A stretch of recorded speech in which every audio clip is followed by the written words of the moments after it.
Bunch of fifth graders. You can say that. These kids are a bunch of like what, 80, 90 pounds? It don't matter how much they weigh. I'm bench pressing each one of them. You trying to do a roundhouse kick is enough for them to take you out. Like. I was a terror since the public school era. Bathroom passes, cutting classes, squeezing asses. Smoking blunts was a daily routine since 13. A chubby nigga on the scene. I used to have the tray deuce and the deuce in my bubble goose. Now I got the Mac in my knapsack, lounging black, smoking sacks up in axe and sidekicks with my sidekicks, rocking fly kicks. Honeys wanna chat, but all we wanna know is where the party at. And can I bring my gat? If not, I hope I don't get shot. Better throw my vest on my chest. The niggas is a mess. It don't take nothing but front for me to start something. Bugging and bucking at niggas like I was duck hunting. Dumbing out just me and my crew. Cause all we wanna do is. Welcome back, ladies and gentlemen. Again, to another week of We Should Have Done This Sooner podcast. This is episode 14. I'm your host, Bruce Dwayne, alongside the man. Before we introduce any topics, remember, hit the like button, comment, share, all that good stuff. It does help us out. And please follow us on our other social media platforms from Twitter, Instagram, Facebook at We Should Have Done This Sooner or WSDT podcast to keep up to date with everything we're doing or just to keep in touch. And we are also on Apple and Google Play. Rate us on both of those platforms as well. Comment, all that good stuff. Do you have anything else to add? No? Okay, so I'm not sure what you want to start off with. You want to start off with Let's talk about the NBA offseason. The NBA offseason? Yeah. So I'm gonna leave this to our NBA analyst. Don't put that pressure on me. You're the NBA analyst, like. So you're gonna break it down. You're gonna break it down to us about what's been going on. I'm not. I'm actually not gonna do any of that. You're gonna break it down. No. You're gonna tell us about DeMarcus Cousins. I'm not gonna break down anything. You're gonna break down LeBron James. I'm not doing that either. You're gonna break down DeMar DeRozan. No, I'm not. What else has happened? What else happened? I'm not breaking down any of that. I never said I was doing that. You're gonna break it down to us, man. We got this is some serious shit. No. This is some serious shit. You're like the Scott. Scott? Who the fuck is Scott? Oh fuck! I forgot his name too. I had it in my head. I forgot his name. You just picked up a random name. And you just shouted it out. Who's Scott? Michael Scott. Michael Scott is fucking.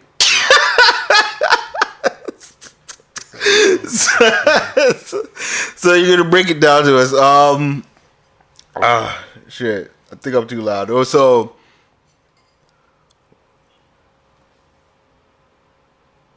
Fuck. This is like. I don't know where to start now that you said all that shit. So, but I'm just gonna say this. How do you feel about your Lakers acquiring LeBron James? They also have McGee.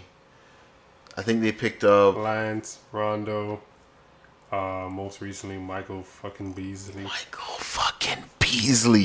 You know what I think about that?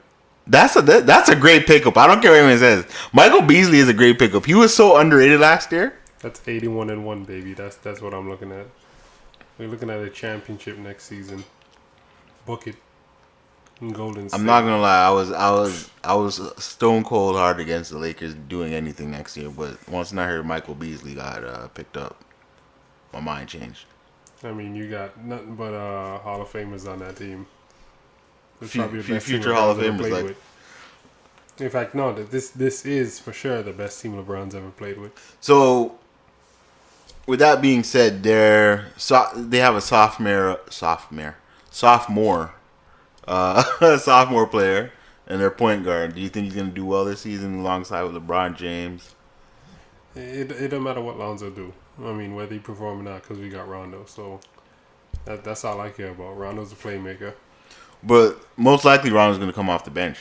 Hey, Magic said no spot is secured outside of LeBron's. Really, everyone else is just fighting. There is no guaranteed starters as of right now. So they say. I mean, it's for sure. What you think LeVar Ball has that type of pull in LA? He don't. LeVar Ball's gonna come in there, hooting, hollering all over the Definitely fucking. not. LeBron already put a stop to that. That was How do you- 100% discussed with Magic before he signed. There's no way he goes into LA thinking, "Oh yeah, I'm gonna just deal with LeVar when I get there." This is fucking LeBron James. This is the nigga that has an NDA for every bitch he cheats with. So there's no way this nigga's gonna come to LA without getting all that shit hammered out first. And that's LeVar Ball. LeVar, he knows too. I know the Lakers reached out to him and told him, like, nigga, like, you definitely gonna have to shut the fuck up next season. 100%. There's no way they're just like, yeah, LeBron will talk to him when the time comes. No, Do you think- all this shit was hammered out. Do you think these people are gonna stop LeVar Ball from being LeVar Ball? To an extent, yeah. They're not gonna stop him, but they're definitely gonna calm him down. 100%. Is there a price to shutting people up? I mean, I'm not behind the scenes, so I can't say, but I'm pretty sure they paid it. If they paid it, I see it. But if they're gonna be like, "Hey, listen, man, we're gonna need you to shut You up," have to understand, LeVar's not stupid, all right? He knows the best scenario right now for his son is to play alongside LeBron. Yeah. He's not going to do anything to jeopardize that. So, for sure, he's not going to be as animated. He might still say 1-2 things, but he's definitely not going to be the same LeVar as last year. I can bet on that. Okay, so how do you feel about DeMarcus Cousins, though? At first, it was like, damn, that's crazy. Oh, no, Golden State did it again. But, I'm thinking about it now. After we heard the full story, a couple teams had a chance to pick him up and They just they didn't. passed on it. Mm-hmm. That kind of leads me to believe they know more than we do. I mean, DeMarcus is incredibly talented, but he's a 300-pound center coming off an Achilles injury, That's not something you just bounce back from. It'd be different, Maybe it was a upper body injury, injured his, Even if it was like a broken bone or something like that. something like that. But like Achilles is serious. Like they say, you don't really recover from that fully. Yeah, because you can even tell when like Kobe. No, he was done after that. Like, Yeah, once when he got that injury, he lost that step. You Yeah. could see it, I mean, he was already slowing down because he's getting older, but like that was just a nail in the coffin. Yeah. And I can't think of other players. I can't think of any other players that had an Achilles injury and really Thrived. yeah, like if they were really the same. I'm just googling right now. So just first thing, it says how NBA players have historically fared after Achilles injuries. We're looking at, let me just see here. The whole thing is about DeMarcus. So let me just take a look at something here. Like basically ACL tears. Oh shit, he tore his ACL? Wait, he tore his ACL too No, before? No, I don't think so. I'm just reading into this right now. Because there's a lot of injuries that, like, but it's like muscle tears. Like muscle tearing is like one of those things where it's hard to come back from because it's like. Yeah, I'm looking at that. I can't see no big names. I can't see no big names. Okay, so let's see here. So Rudy Gay was a player that suffered from an Achilles injury. So it happened January 2017 at age 30. Wait, so, well, yeah, that happened. Yeah, it did happen so recently. before the injury, he was averaging about 34 minutes a game, scoring 19 points. Career high efficiency. After, they said it remained about the same, but his minutes were reduced. He's relatively quick to recover. Let me just take a look here. Okay, Matthews was another player. Let me just take a look here. Matthews averaged 15. Wesley Matthews? Yeah, 15 points on 57.5 true shooting percentage before the injury. After the injury, let's see here. He hasn't been the same player. They said Matthew incredibly started for the Mavericks season open in 2015, but he has never been the same player. 2017, 2018 is the best since injury, but he's never recovered his full mobility, and his 2-point shooting remained well below his career numbers. Another player, Brandon Jennings. So he injured his Achilles January 2016. No, at 26, excuse me. Basically, he had played for Detroit and Milwaukee as a backup prior.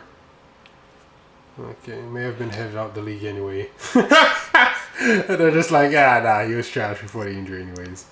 Yeah, because what happened to Brandon Jennings right now? Like, I haven't heard. They're like, yeah, he had 2 stints with teams equaling 81 games, but neither was particularly effective. So they're basically saying, he was kind of trash before the injury anyways.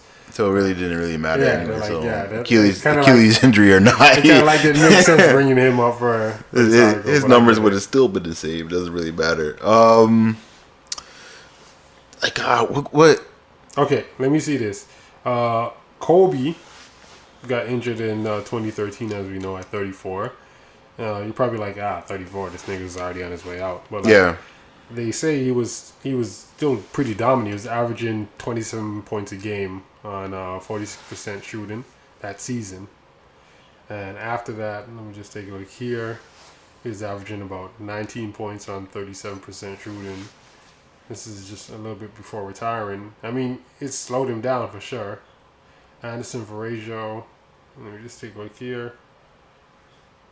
So before the injury, not much. After the injury, not much. But they said the injury effectively ended Anderson Varejau's career.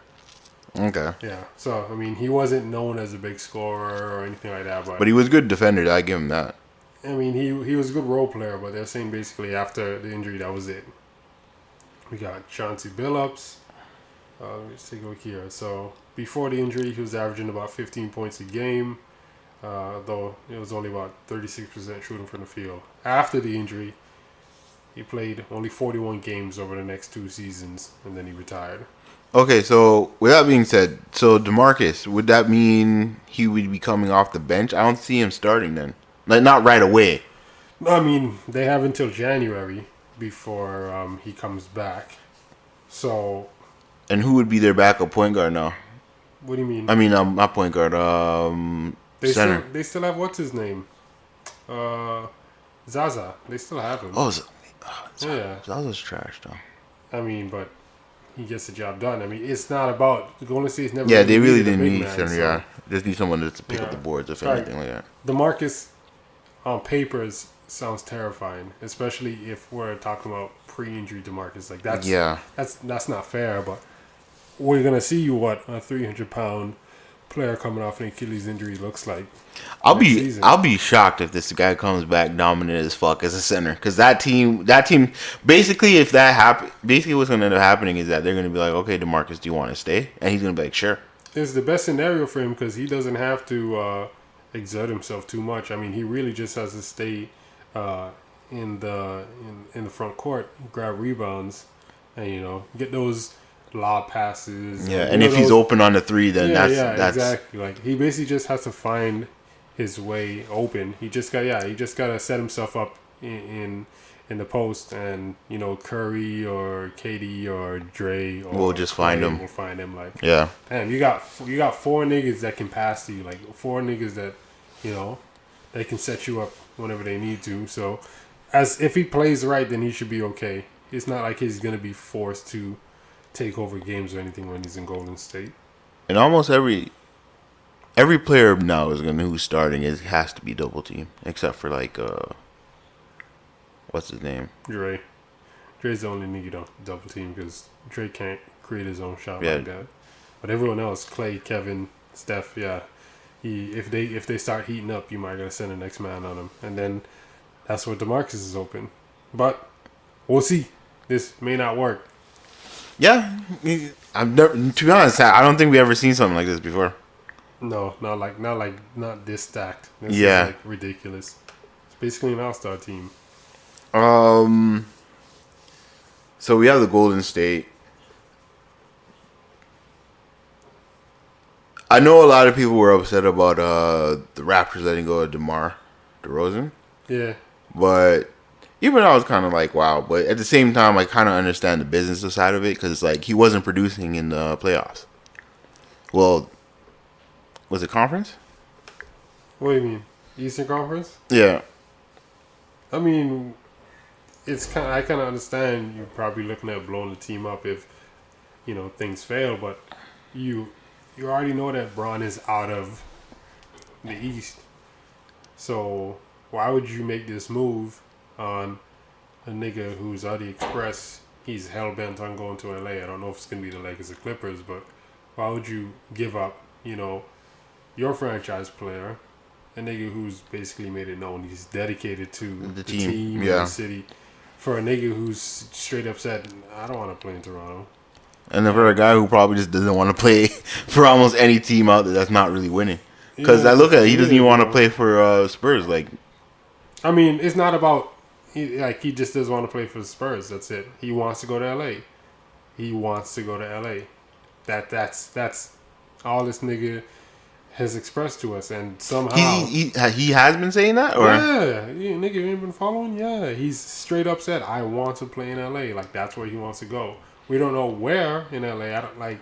Where's he from? He's from LA. Oh. All those niggas are from LA. Westbrook, PG, Kawhi. That's why niggas were thinking, okay, Paul George is going to go to LA for sure because that's his hometown. But I don't know. I guess the whole LeBron thing probably changed the dynamic of his decision. At the same time, I kind of understand that nigga just stay in OKC and, if he performs, great. If he doesn't, then blame Westbrook. So there's no pressure to play in OKC. Niggas can say whatever they want. Unfinished business. You lost 4-1 to Utah. You lost 4-1 to a rookie and fucking Ricky Rubio. All right? I don't want to hear shit about unfinished business. That's bullshit. So now that we have Kawhi's gonna show up. He has to play well though. Like does he? Yeah, because this basically he has a 1-year contract with us, right? So why does he have to play well? If he doesn't average good numbers, I don't think teams are gonna look at him as Nick, what are you saying right now? This is Kawhi Leonard. He doesn't have to average good numbers because at the end of the day, teams probably gonna look at it like, okay, well, he's just playing bad because he doesn't want to play. Huh? Not playing bad, but like he doesn't care about this season. He's still going to be incredibly sought after come off season. Like he's gonna be what unrestricted free agent. Yeah, teams are gonna be on that nigga's doorstep, bro. It's not gonna change whether he plays well this season or not. If he plays well this season, it just seems to me that he's probably showing his value for off season. That's it. He's not playing because that's what I basically meant. Like he just wants to show his value to the team. His value's always going to be there. It's not going to change over one season, especially in this situation where he did not want to go to this team to begin with. I don't think this. But the only reason I say it because he is coming off an injury too, right? I mean, we've had players come off injury before, and depending on the injury, what was it? His ankle or his MCL? So I don't know what it is. He's fine. That nigga just decided not to play in San Antonio. He just did not want to play. And look at it like this. Paul George, that nigga had a shitty ass season in OKC, and teams were still on his dick come off season. Like it doesn't matter if you're all star, like if you're a proven all star in the league, it doesn't matter what one season, especially if it's like an experimental season. That's not going to change our minds on you. So he'll be fine. Okay. And so DeMar's going to San Antonio. San Antonio's not gonna. They're still gonna be San Antonio. I mean, San Antonio's not a powerhouse no more. Those niggas aren't a threat. You don't look at them to make any noise in the West, and they're not going to. They're still good. They made playoff last year? They made the playoffs, but that's as far as it goes. Yeah. They're not going to pull off no crazy surprises. Not with DeMarcus DeRozan. It was the Lakers and the Golden DeMar State. DeRozan and fucking Lamar Aldridge on the same team. That's not going to happen. So, yeah, the team's going to make the playoffs. I don't doubt that. But that's it. That's as far as they go. Any other big news for the NBA? There's other little signing stuff, but those are the big ones everybody's been focusing on. So that's all I really care to discuss. Quick question. So the not trade, but the draft. Who's getting the first? Did they announce who's getting the first, second, third pick? What do you mean? What are you talking about for 2019? Yeah. Bro, that doesn't happen now. The NBA draft just happened. They don't announce that stuff till the end of next season. I'm not gonna announce who gets draft picks in the end of next season. Okay, so Or I think they did it prior to the draft. I don't know. I don't remember. I don't. My mind's drawn a blank on that. But that don't really matter. Nobody cares about the draft right now. They care about where Kawhi's going next season. okay, so I have a question. NBA out for you, a basketball analyst, right? I'm not a basketball analyst. Stop saying that shit. I want you to break this one down. Stop saying that shit, first off. High school ball players, boys high school ball teams. Do you think they can take on the WNBA team? Depends on the high school. Depends on the high school. Like, I would have an argument saying they can't, because even though they're women, I don't think a bunch of 18-year-old boys can actually take on a bunch of grown ass women who actually play basketball as a career. Like, that's their job. I think they'll probably do well, but I think they'll still get beaten up with like 10, 15 points at least. That's well to me for a high school boys team to go up against women.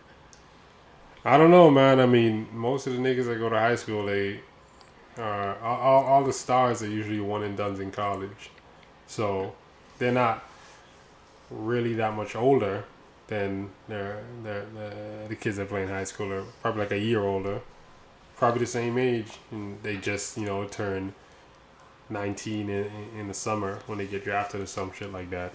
So think about it like this: do you think a professional WNBA team could beat a college team, like a men's college team?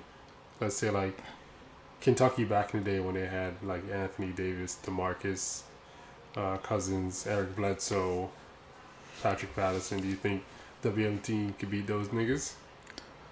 The only reason I would say, I would only argue the fact is I'm not too sure. Just for the fact is that at that point they're still developing as men. They're still going to be stronger, and but the college coaches there are going to actually coach them to be better ball players than they were in high school. So let's say that same team, that same Kentucky team with DeMarcus and AD and stuff. If you just took them off of Kentucky and you put them all on a high school team, do you think that team could be the WNBA team? With the same coaching? Not the same coaching, high school coach maybe. No. I think they could. No. I see, man, you watch high school basketball, that shit is so fucking sloppy, yo. I think they could do it. Even with the fact that these guys that get taught like, yo, box one offense. You guys got to spread out on zone, and like even if you taught those guys those like the basics, I don't think they can beat them. I'm only saying I think they can because I don't think there's no chicks in the WNBA that can guard me. Guard you? Me. Nah, you're getting smoked. You're going out of court. You're getting smoked. I definitely give them chicks. You're getting smoked. Who's the best player in the WNBA right now? I don't care. I don't watch WNBA like that, but I can tell you right now that these women actually like that's their career. I remember I read a post saying it makes sense like for a woman to actually say something like this. It made sense to me because it's like they have really nothing to prove for guys who are not professional basketball players, because it's like every day they're on there like, yo, you're a woman, we can eat you on the ball court and stuff like that, and it's like, okay, no, you can't. And they go, yeah, right, I could take you one-on-one. And she's just like saying like, look, all the men that keep saying they can take me one-on-one or take a women's ball team 5-on-5 and beat us and stuff like that, the women really don't have anything to prove. Just for the fact is like, as a career, they're getting paid for that. Let's say they play you, beat you, then the male ego is actually kind of hurt. Okay, let me see. Hold on. Maya Moore is listed as the best player in the league right now. Let me see what she stands at. 6 feet. Okay, she's only 2 inches shorter than me. 178. That's how much she weighs. You know what? Let's look at her career highlights and awards. 4-time WNBA champion. Wow. Finals MVP 2013. WNBA MVP 2014. 5-time All-Star. 2-time All-Star MVP. All-Star Game MVP. 5-time All-NBA First Team. She's smoking you. 2-time WNBA. I don't even think you'd score a bucket on her. Scoring leader 2014, rookie of the year 2011. Okay, you know what? In a game to 21, you're not scoring one bucket, and you won't even be able to dribble. I would say the game would probably end like 13-15, and I'd only give her those extra 2 points because she got a little bit more experience. She's in the gym, but outside of that, you're crazy. I don't think you'll be able to even dribble the ball. I think you're getting pocketed the second you drop the ball. Like she passed that ball, she's stripped. She reach, I teach. What are you teaching her how to lose? It's misogyny basketball. I'm definitely giving her buckets. It's bad funny because I could definitely see it. Like it's like, yo, check the ball, bitch. Yeah, she can do all that. She can do all that feminism basketball. And the funny thing is, she's calling you the bitch too. She's checking the ball and calling you the bitch. Like, check the ball, bitch. I definitely give Maya more buckets. All right. You're not scoring a bucket on her. I'm telling you that much. You might even walk out of there with a sprained ankle. Maybe one day, somehow this gets across the grapevine and she hears this. But I'd like to hook up a one-on-one.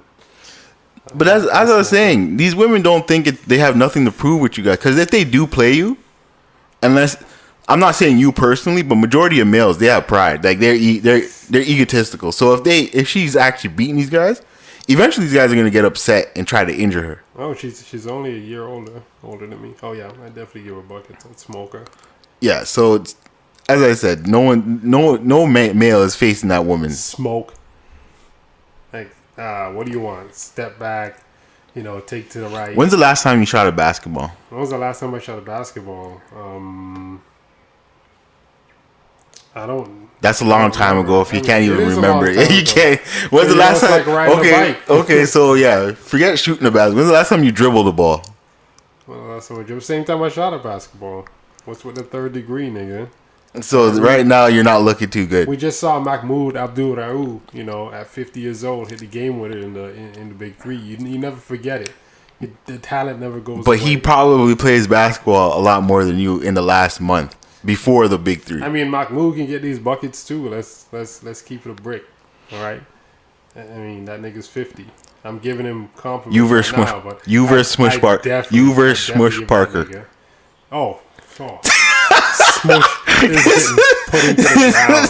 Smush Parker, he's putting like a good 50 on your head, yo. That nigga alive, bro. Pause. That nigga's definitely getting these buckets. Hey, man. If Smush Parker was that nice, he'd still be in the league. Listen, you're a funny guy because I don't see you doing any work.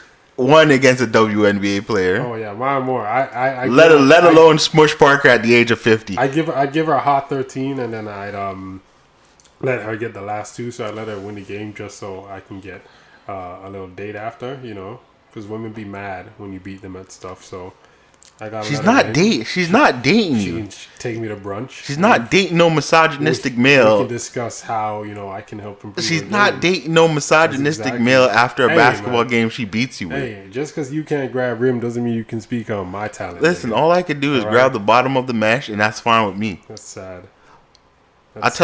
If man Moore ever listens to this, I'm telling you right now, I'm not beating her, but I'm scoring at least a bucket on her. You said that I probably wouldn't even get a dribble off, but all of a sudden the narrative changed to you would get a bucket on her. Yeah. Explain how you get a bucket on her, because I seen you dribble. Right. The only reason I'm playing dirty. Fuck that. I'm playing fucking dirty for one bucket. I don't give a shit. Wait, why are you gonna play dirty? What exactly are you gonna do? You can't foul her. What do you mean? She's gonna get the ball back. So what are you gonna do? You gonna double dribble? You gonna travel? I'm traveling, double dribbling. All right, and then you're not gonna get to the basket because they're gonna call traveling. Okay, so I'll do other dirty moves. I'll do some Lance Stevenson blowing her ear. That's not gonna do nothing. It's 1-on-1. 1-on-1? You're not even gonna be able to stay in front of I'm her. gonna poke her in her stomach, make her laugh. Like what the? At least I had like a compelling case. I said step back. You don't have a step back. You don't even have a step back move. Nigga, I know you're not talking. You don't have a step back move. You don't. I definitely. You don't have a step back move. I definitely will put you in the dirt. That's the one. Yeah, listen, I'm not gonna argue that. You probably could. But I'm telling you right now, you don't. More, she can you try and step back. You're not hitting rim on that shot. I'm telling you that right now. I'm telling you right now. You can have one. I got a list. I got a list of moves. I got an array of moves, that I have kept in the vault for a long time. And if Maya Moore had the fortune to play me, then she'd be the first person to see those moves in a few years. The nerve of you. What nerve? The nerve. You have the gall to say this. This is all facts. So, you actually think you're going to put 13 points? 13 generous. What did you average in high school? That's what I want to know. What I averaged in high school versus high school wasn't my peak. That's the thing. I didn't reach. I wasn't in my high school was your fucking peak. That's probably the last time you played. That might have been your peak, nigga. Nah, that's your peak. I remember that story about you saying you was real nice and then I was real nice. All just fell apart. High school was not my peak. I was definitely better at 19, 20 than I was at 17. You weren't better at 19, 20 because you weren't playing basketball like that. Nigga, yes I was. I played more ball out of high school than I played in high school. What are you talking about? I was playing ball every week. 19-year-old me, 20-year-old me, which was probably 140 pounds. I was like Kevin Durant basically. I'd smoke. You don't compare yourself. Don't compare yourself to Kevin Durant. If we played 1-on-1 when I was 19, 20, it would have. If we played 21, it'd be 21-2, and those 2 buckets would be when I'm talking to women on the sideline. You're not scoring a bucket. On you? Yes, I'm scoring 21 of them. That's 21? exactly what I'm doing. 21 of those buckets. 21 of them things. If I can turn back the hand. That's all I hear from you right now. We can do it now. I can do that at this age too. It's not even about... I'm just talking about when my prime was. Man, I can still give you 21. Listen, fuck all that shit. I still got to face Natty from 2 summers ago. That's not going to happen. Just let that game go. That's never happening. Because he tried to challenge me, and I know I'm smoking that guy. I mean... I don't know, man. You can't touch mesh. What does that have to do with anything? That's a lot. You don't have no jumper. You don't have no ups. What does jumping in the air have to do with anything? With the sport of basketball? What does jumping in the air have to do with the sport of basketball? You're making it look like just because I can't jump over jump over the rim. You wouldn't be able to challenge him on layups. Rebounds are more so about positioning than actually being jump shots. Rebounds about positioning. You're not Kevin Love. I'm Kevin Love. I can get better positioning than all you niggas on the court. I know you ain't grabbing no boys. Listen, hey. The fact that you just said what does jumping have to do with the sport of basketball? I'm like Isaiah Thomas. Don't do that. Which Isaiah Thomas? Both. I don't know where you got that idea. Both of those Isaiahs can jump. Both of them can dunk. You know that, right? Yeah, if they do a full court sprint. That's what they have to do. Isaiah Thomas, the Isaiah in the league right now doesn't have to do a full court sprint. He can do a bounce windmill. So what are you talking about? I've seen that. So what are you saying? You can't do that now. I mean, yeah, because of his hip. But he had those ups. I have a bad hip, too. You've never had those ups. Yeah, I have a bad hip. You've always been a mesh grabber. I have a bad hip. I have bad knees, one. too. That was in your DNA. I think I tore my ACL. It's in your DNA to grab mesh and nothing else. Listen.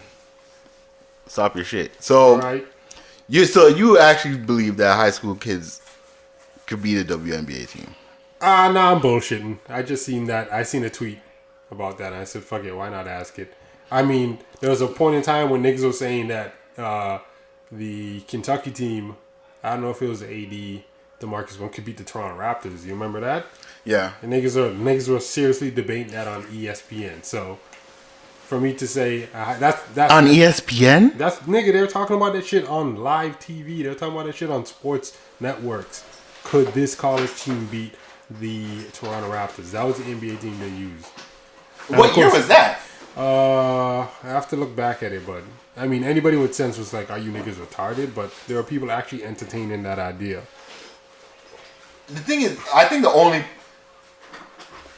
Americans and real dummies were entertaining that bullshit. I think people just hate like anything Canadian, just to downplay us as much as possible. No, I think the Raptors were pretty shitty that year, so it was just... Yeah, we were trash, but it's just like, it's a professional NBA team. Like, you have some sense. You know what I'm saying? Like, have some sense. I mean, that's a debate that comes up every year.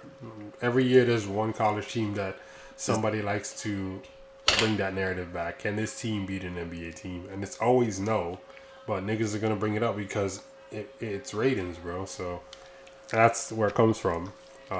Moving on from that, though. Moving on from me giving these WNBA stars buckets. We've already debated I can. It's determined. Survival. How long? No, I won't say how long. I would say, can you, if given, let's say, you have full energy, fighting for your life, you versus 300 fifth graders. In a fight? Yeah. Or just like wilderness survival? It's not wilderness survival. It's you versus 300 fifth graders. It's you at a school. There are no teachers. One-on-one, or they all just jump me? They all jump you at the same time. There is no rules here. It's survival, bro. They're coming at you in waves. Can you survive? Do we enter with weapons, or do we have to use whatever's around us at that point in time? I'm not gonna give you no weapons. So I mean, if you can find a weapon on the field or whatever, then yeah, sure. But you have to outlast 300 fifth graders.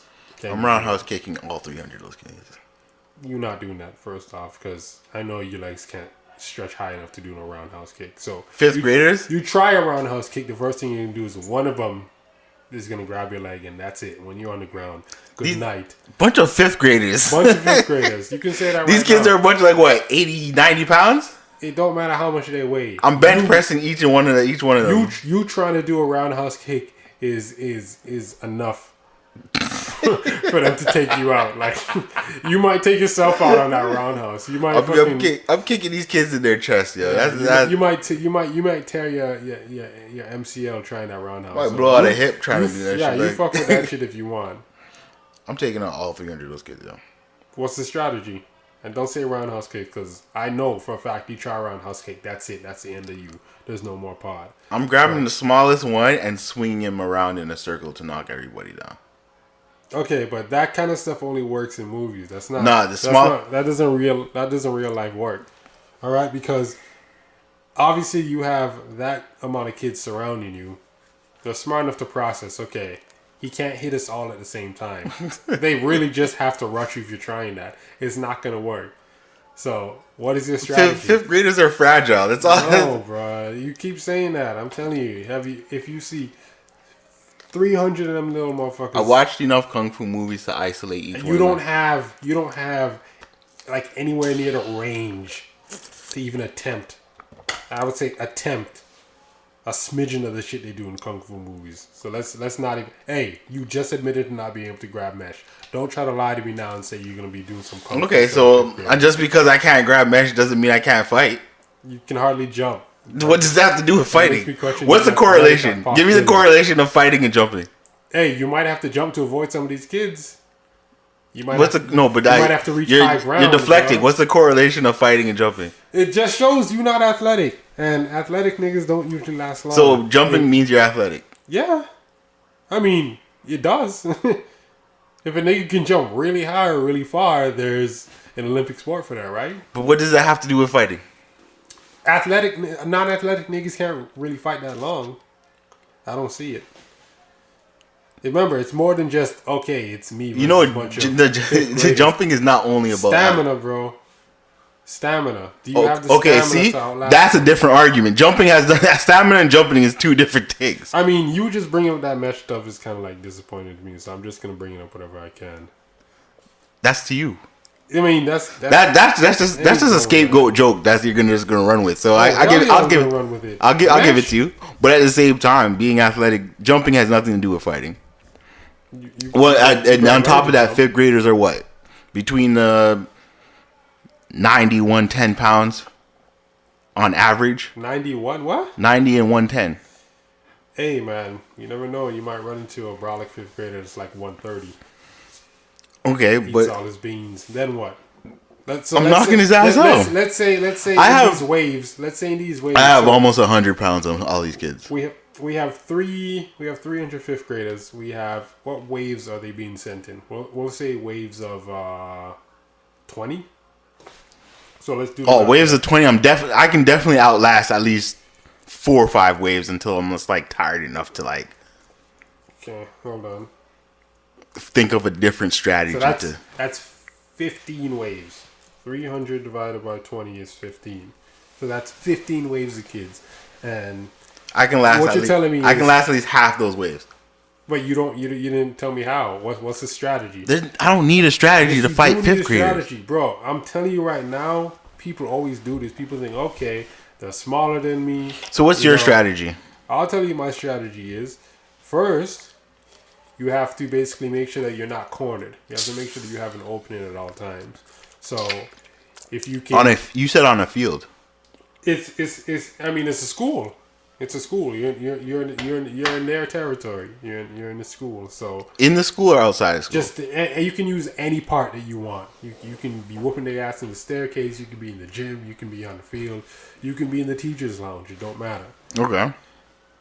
So you didn't give me those kind of scenarios. You just told me you just said the field. Hey, you thought that you was gonna just grab one by his ankles and swing him around. Yeah, that's foolproof. You obviously gonna get tired. You don't have unlimited energy. So now that you're letting me know that if I'm running from kids in the school and they're rushing me up the stairs, I just grab one and throw them down the stairs, and that's a good 15, 20 kids. I don't know why you think one kid's gonna knock 15 down the steps. Bro, have you seen a group of people run upstairs and if you throw something and tumble them down, they're all falling down the stairs? You really be watching too many movies. Shit doesn't happen like that, bro. The most you throw that. I've seen someone fall down the stairs and knock down at least 4 or 5 people. You throw that one kid, depending on the trajectory and depending on how good your aim is, you probably get like 4. And even then, I mean, it's not. There's no guarantee that you knock them all down because let's say they hold on to the railing, then what? So you knock down, let's say 2, the other 2 get their footing. They coming back at you. What are you gonna do? You're gonna throw another kid at them? All of this right now, you're exerting energy, exerting way more energy than you should because you think I can just take him out with brute force, and that's where you lose, bro. I'm telling you right now, this is not a game of power. From the start of this conversation, you're just going based on weight, and I'm stronger than them, so by all means, I'll just beat them all up. This is. How long can you last? I'm going brute force. How much stamina? All right, and you won't last long doing brute force. I mean, we play video games. You know this. How often? I mean, when we play games that have tanks in them, all we have to do is really outlast them. You just gotta wear them down. If video games taught us anything, it's you have to have a strategy. If games are based on this nigga's stronger than us, but we just have to outlast him. There will be no challenges. So that's why they always give those tanks tricks. You step on his plate and you burn. You can't stay in this area because after 5 seconds it's gonna flash and you die. Like there's always shit like that. It's not just we have to outlast this tank. Mm-hmm. So your strategy was don't get cornered. You're also going to try to, since there's 300 of them, you have to strategize enough to keep your stamina up. And I'll last for 300 students or 300 kids. 15 waves. 15 waves. So outside of being cornered, there's really, to be honest, I don't think many people can. I mean, after a while, it's like you actually have to be really. You have to be put in that situation to act. Because, think about it. If I'm running, let's say I decide to run, trap myself in a classroom where at least I can, isolate myself and have, let's say, a student or one kid come in at a time or 2 kids come in at a time where I actually fix the room up where they are coming for me. I can barricade the door down where at least 1 or 2 or 3 of them can come in at a time, and I can literally use brute force or use an item near me to knock them out each one by one. This sounds horrible, knocking out a bunch of 5th graders. It sounds horrible. Also sounds funny. So I'm not gonna lie. But to be honest, I wish I could beat up a bunch of 5th graders. Some of these kids really do piss me off, yo. I'm just like, yo, I want to punch these kids in their face. Like, yeah. What's wrong with you, man? These are 5th graders you talking about. I don't give a shit, man. Have you got? Oh, you don't take the bus. But have you been? Have you seen some of these kids, yo? They're fucking. See, I don't see kids out in public. Yo, these kids are fucking ruthless. They don't give a shit about people. They don't even give a shit about elderly people. Like sometimes you want to just knock these kids out. Even high schoolers. Like I see some high schoolers, like I want to fuck these kids up, yo. Yeah, I mean. That's high schoolers. High schoolers are annoying. I'm pretty sure I was insufferable in high school. And I'm pretty sure there's a lot of like adults and shit that want to whoop my ass because I was just at the mall acting a fool after school every day. And I was just doing it to impress what? Girls and shit? You know, niggas just... They How did that work out for you? I mean, it got me the girls, but what did it cost? I'll tell you what, nothing. So that's how it worked out. Nothing worked out. No, it worked out perfectly. It worked out perfectly. I got the girl. So it wasn't nothing then. I mean, but I look back at it now and it's like shit. I probably was annoying a bunch of adults and stuff around me. So yeah, I wouldn't say survival mode for high schoolers because you wouldn't last more than like 3 rounds. I'm not gonna lie. Some high schools probably whoop my ass right now. Yeah, I see that. So I'm looking at what's that? That nigga, that little tall ass nigga that played basketball. He's going to the. What you talking about? And he can dunk. Oh, that's all he's known for. Every high school kid can. No, dunk. but like he. I know who you're talking about. I can't remember his name, but like that, I'm sure if I got in a fight, he's whooping my ass.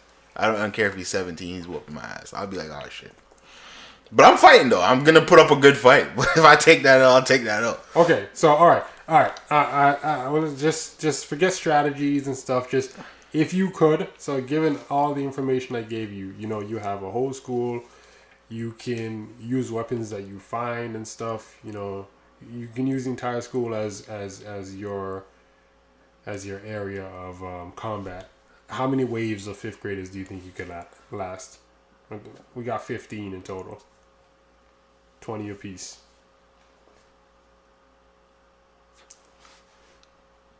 Between 8 and 10.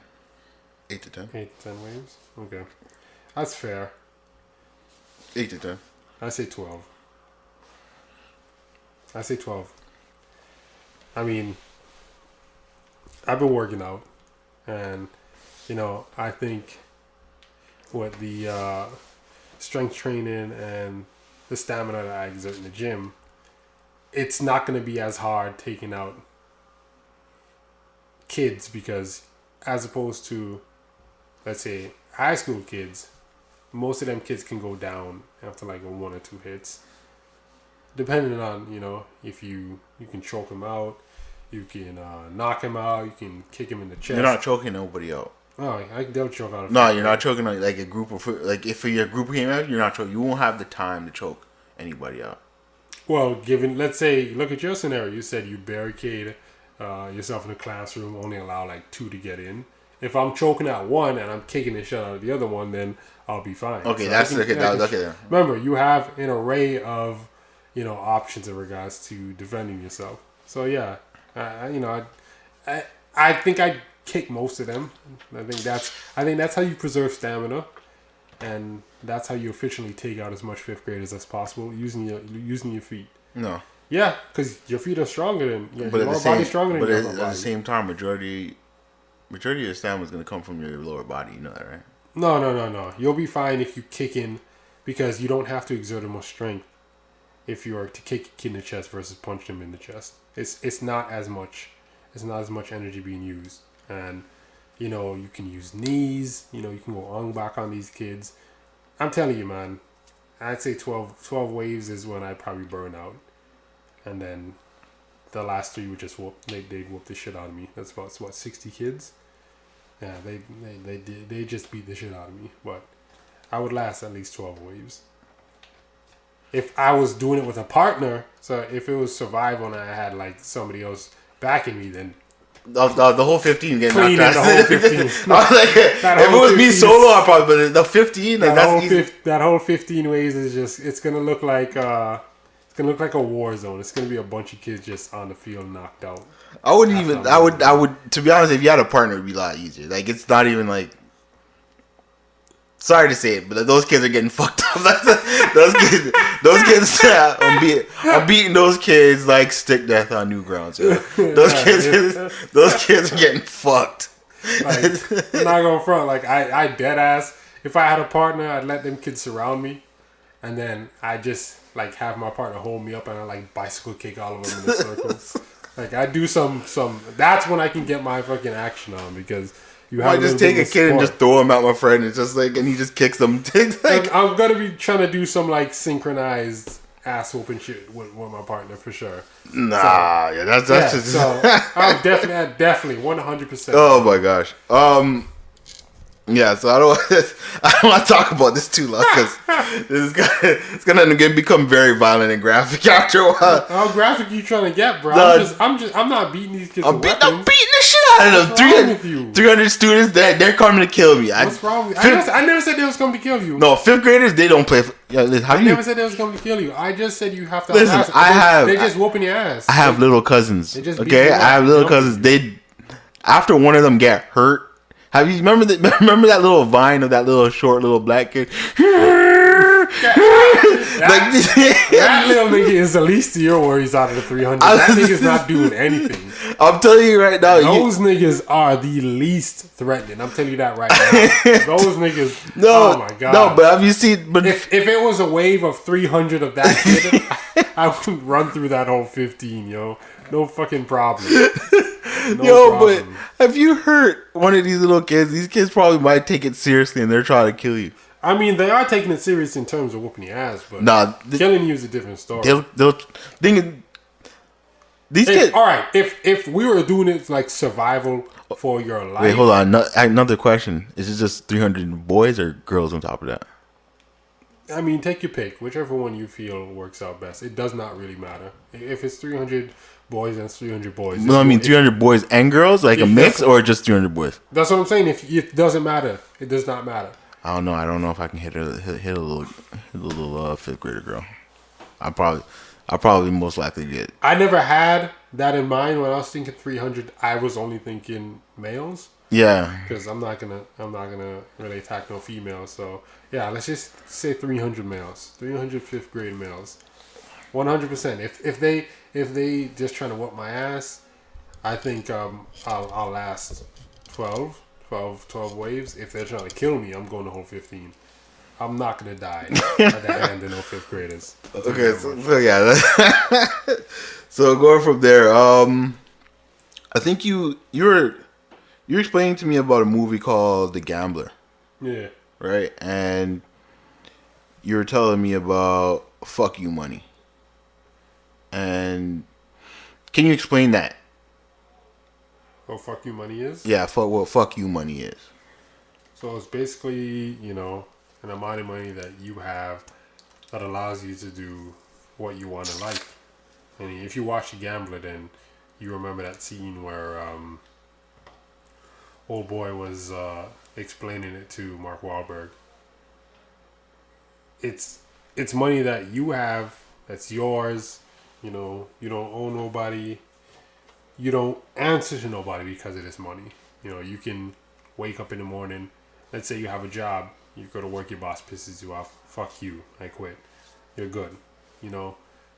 You can basically live your life on your terms. Mm. That's what fuck you money is. That's what basically everybody wants. It's not wealth. Not to be confused with wealth. But wealth is a lot more. Wealth is like generational usually. Fuck you money is just a set amount of money that you can survive on, and you can basically live the life you want on. So it doesn't have to be an amazing amount. It doesn't have to. You have to be looking at like $100 million or anything like that. So with that being said, it's like how much would you need? Like right now in your current life. fuck you money, I'd say like 5 mil. 5 mil is good fuck you money for me. Yeah, that'd be more than enough to basically. So you'd buy like you'd just be like, buy your house. Get my cars, whatever cars I want. Okay. And yeah, that's it. I mean, with that kind of money, you can buy a crib. And then you have paid off completely. Paid off, but you're going to have some stuff for interior designs and stuff like that. Even that kind of stuff. Even with that, like let's say, in total, that probably comes up to like, I'd say like 1.5 mil is being used towards buying a house, painting it off, and designing it. You're just gonna buy a decent house, or you're not gonna buy an extravagant one? I'm not gonna buy no extravagant house. I don't care to live like that. I don't like, even if I was rich, I don't really care living like a mansion and no wild shit like that. So no, so like 4 bedrooms, 5. Less? I don't need that much bedrooms. I don't have no kids or nothing. So no, I'd be like 3 max, and that's just because. I'll probably go 4. For what? Like me personally, I'll just go 4 just for the fact is like if I have a girl, you know, my girl, and then if anything, if I end up having a kid on accident, that's 2 rooms, but the other 2 rooms be guest rooms. What guests are you gonna be having over? Yeah, let's say I have like family, friends, or friends over or anything like that. That's how you go broke, buying stuff that's unnecessary. What are you talking about? If my mom wants to come over, sleep over, and I have a friend over too at the same time, they all have their own room. What kind of situations would you be in with your mom and your friends come over? No, I'm just saying, like, if my friend's already there and he wants to sleep over, I'll be like, yo, you have a room. And my mom's like, yo, she's chilling. Man, fuck all that shit. Go to your own damn house. You ain't sleeping over my crib. I don't know. And that's how it starts. You know, niggas see that you always got a free room or 2, and all of a sudden, your crib becomes a hangout spot. No, sir. That's definitely not what's gonna happen. Niggas you don't want niggas to hang out at your crib? No. Get the fuck out of So my it's just house. gonna be you and the wife? It's gonna be me and whoever I choose. Obviously. If it's a 3-bedroom house, and yeah, it's me and my girl all the time, and then I don't know, that 3rd bedroom's, well, I got 2 extra bedrooms, so that's in the event that I have 2 kids. But outside of that, no, I'm not about to have no guest room for no, fuck all that shit. If I only have 1 kid, then that 3rd room is gonna be like, I don't know, entertainment room or some shit like that, you know, some shit that I use for me. It's definitely not going to be no guest room. Okay, so you said 1.5 for the house, designs, your car, and with the cars on top of it, 1.5 as well? I mean, no. With the cars, let's say, with the cars, I'm not going to be buying no. Are you going to buy them or lease them? No, I'm going to buy them. Like, I'm going to get like. I heard cars are pretty bad investments. It don't fucking matter. I mean, there's nothing you can really do about it. You can either choose not to buy a car, or you can buy a car. Okay. If you buy the car outright, then all you're worrying about is insurance and maintenance. And depending on the car, if you do your research, then you should be fine. Okay. The car that I would get is I'd be good. So that being said, you're gonna do maintenance for your house, as well, your car, after the 1.5. That's gonna be what, another. What maintenance? You need house maintenance. Like what? What's house maintenance? Describe it. It sounds like you're just making something up. House maintenance. You know exactly what is house maintenance? No, I don't. So you live in a city where there's 4 different seasons. Okay, so what is house maintenance? So there's obviously things are gonna go wrong in your house. That's not maintenance. You're talking about like if you're talking about having money for like things breaking. Yeah, you gotta maintain things. That's like. I mean, it's not that expensive. It's a lot less expensive than you think. Outside of, once your house is paid off, that's pretty much it. Everything else is just expenses, things that come every now and then. They're not things that are gonna drain your account. And okay, so in this situation,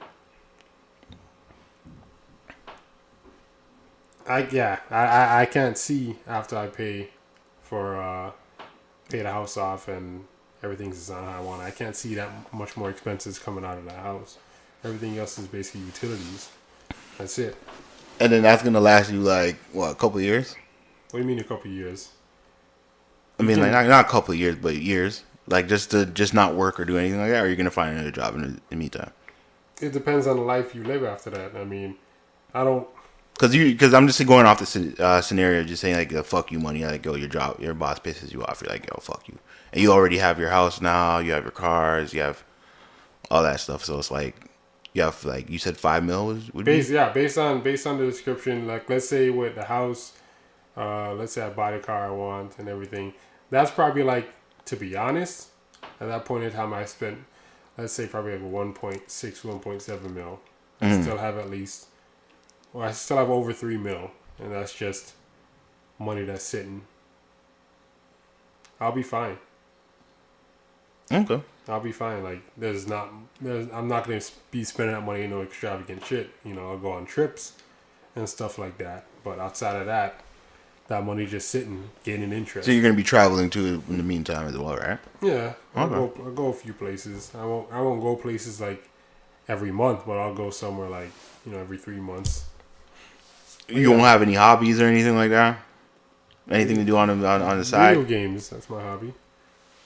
That's it. Yeah, that's not really much of a. Yeah, you're not gonna be. I'm not gonna spend that much money playing video games and shit. Okay. But 5 million. Okay, that sounds decent. I mean, what else is there to spend money on? I guess clothes, Clothes, shoes, and yeah, shit like that. Yeah.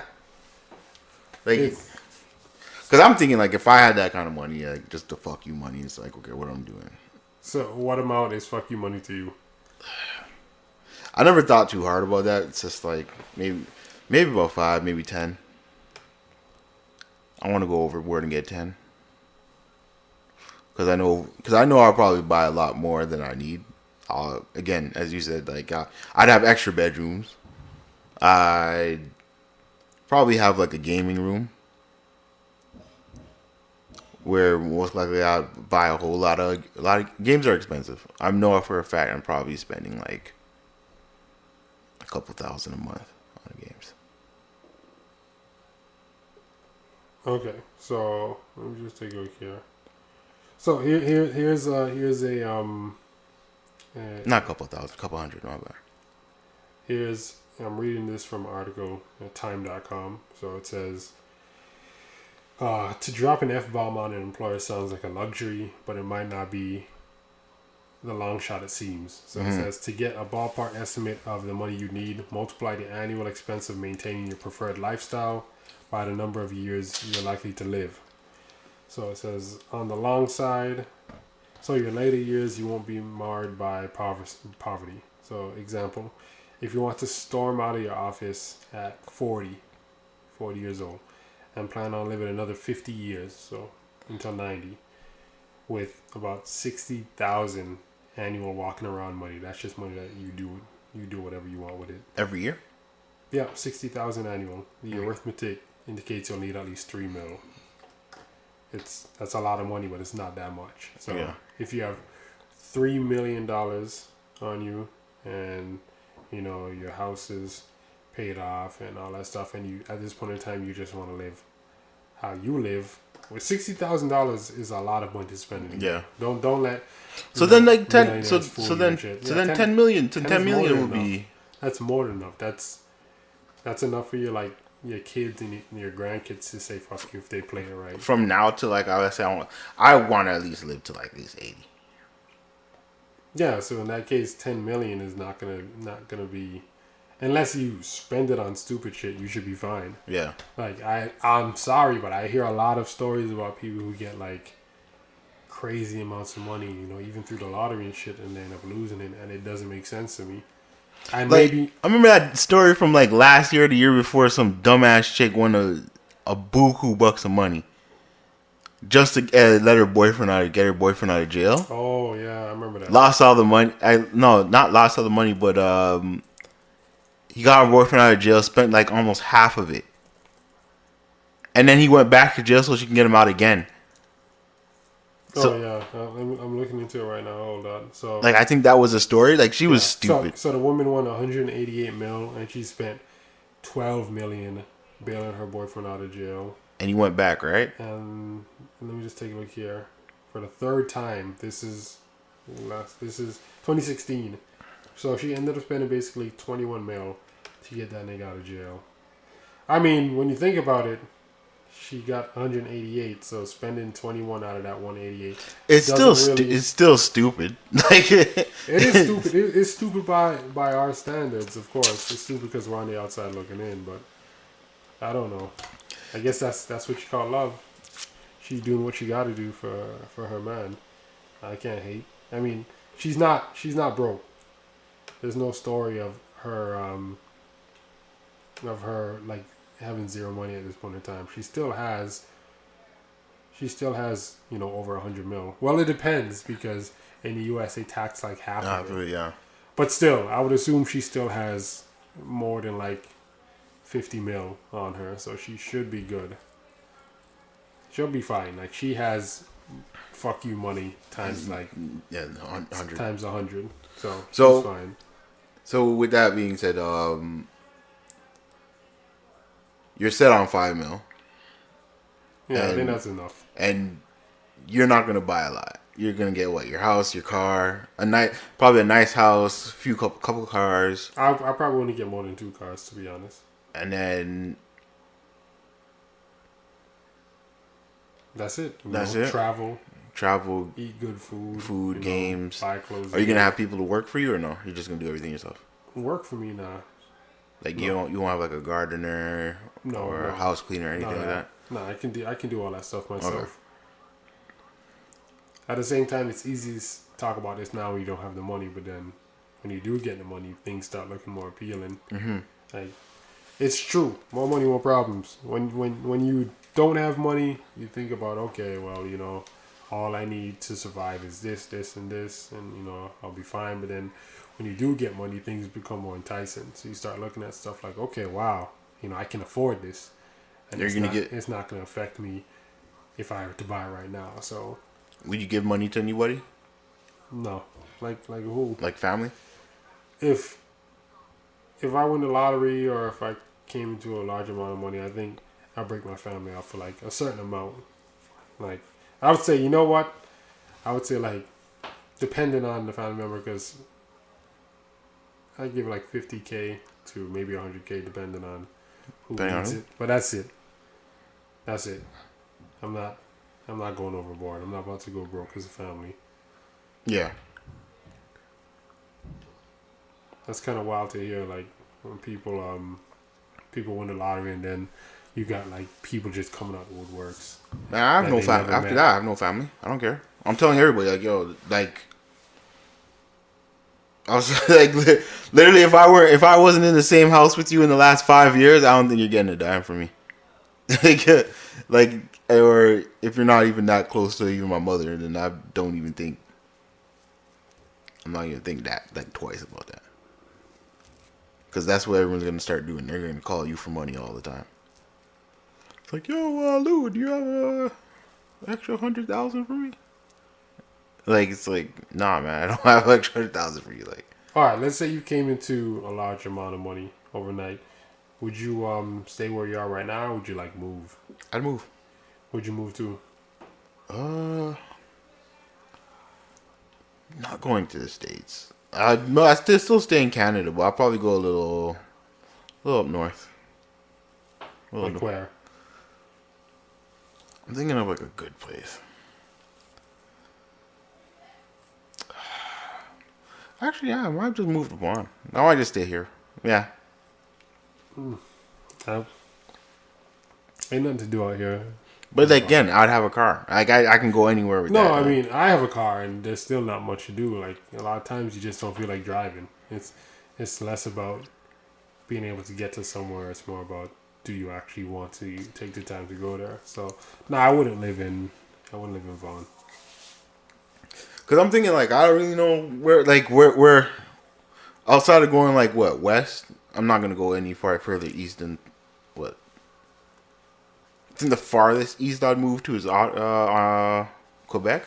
Ew, what the fuck do you want to live in? But that's what I'm saying. If I made a decision to do that, I think that's probably it. But I probably wouldn't. But that's the furthest east I'd probably go. But then it's like, if I go west, it's like what, Vancouver. Vancouver's dope. Vancouver would be a dope place to live in. Yeah. They got a lot of good weed out in Vancouver, so I wouldn't mind that. And their weather is great. In wintertime, it's not bad at all. Some winters it's just raining for them. I'd probably do that. I'd probably travel Canada because I don't know the different. Like I've never explored Canada. Like Yeah, I'm definitely not traveling. I'll do that because it's like if I look at it, like look at Americans. Americans know all the provinces and know the different kinds of like not provinces, the states there, right? So I'm telling you right now, majority of Canadians could not tell you what Ontario or Toronto is like, or most Torontonians will not be able to tell you what like different provinces or cities are like. Yeah, that's fine. I don't care. Fuck them other provinces, bro. Fuck them niggas. Quebec is basically just the French version of Ontario. Because it's funny because like Montreal is basically the French version of Toronto. They have an eating center in Montreal. Yeah? Yeah, they have an actual eating center in Montreal. So it's everything except in French. It's no difference. Vancouver is probably the most appealing place just because of the weather. It's close to the U.S., so you can go to like Cali and stuff from there. I wouldn't want to go. Maybe I'd go to the east because I heard like Nova Scotia and stuff has a lot of black people out there. But outside of that, there's nowhere else in Canada I want to go to. I don't care about Saskatchewan or Alberta or Manitoba. Calgary. So because like there's this one girl on Twitter. She's a Canadian, and she could like. It's funny because most people, because even myself, like majority of us are kind of ignorant to what goes on in the rest of Canada, because we've never really been there, and like where she's from, they kind of she actually like believes that their place is more Americanized than like they consider themselves like a little bit more American than the rest of Canada. Where is she from? I'm not sure if it's somewhere in Calgary. There's no way. Or Alberta or something like that. There's no way they're and fuck that word Americanized. What does she think that get more urban? Like what is she saying? Like they're I would say Americanized, but more relatable to America than anything. There's no way in Calgary. Yeah. In terms of what, the racism? That's pretty much it. But the thing is, just like, and I would sit there and because in my ignorance, I'd probably feel the same way. But I don't really, because the thing is, I can't really disagree with that because I've never been there. I can. Like, I can say it and be like, I disagree, but at the same time, I've never been there, so I don't know. Regardless of whether I've been there or not, I can 100% say there's no place in Canada that is closer to the U.S. than Toronto. There's no, it's not even close. There's no place. But why would you say that? Because I've been to Vancouver. Vancouver's kind of like very calm. Like there's not a lot of shit going on. I mean, we're the most multicultural city in the country. Probably the world. Not the world, no. Bro, What's it, the top 5? No. We're top 5. Google it. I don't have internet. You do have internet. Well, I'm not hooked up to the internet. Oh, yeah, I'm not letting you on my Wi-Fi. Well, I definitely think we're top 5. I wouldn't say number 1, but it's like with that, you have like New York, London. No, it doesn't even make top 5. Not off top 5? No, told you, bro. It's not like that. For cities, Toronto's not top 5? It's not. That's crazy. What's top 5?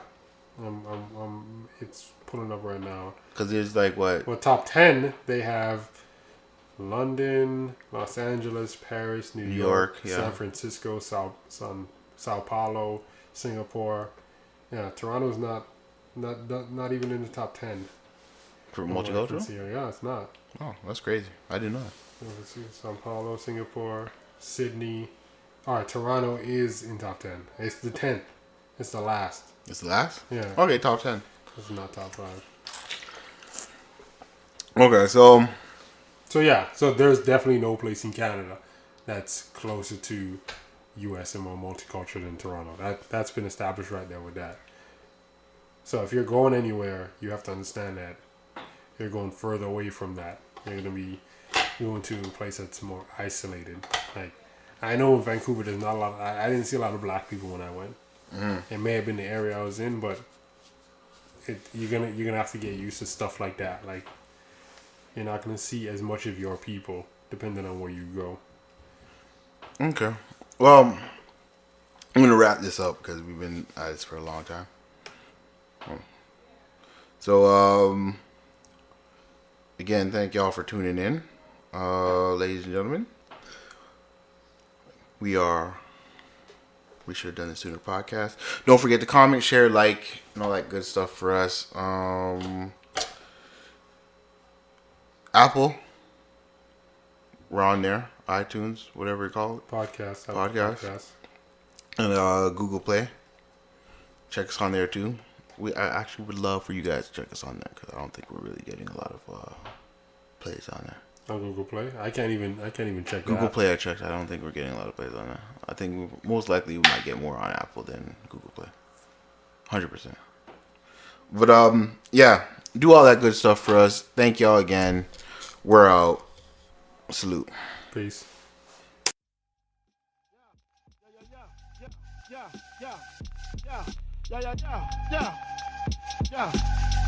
Yeah.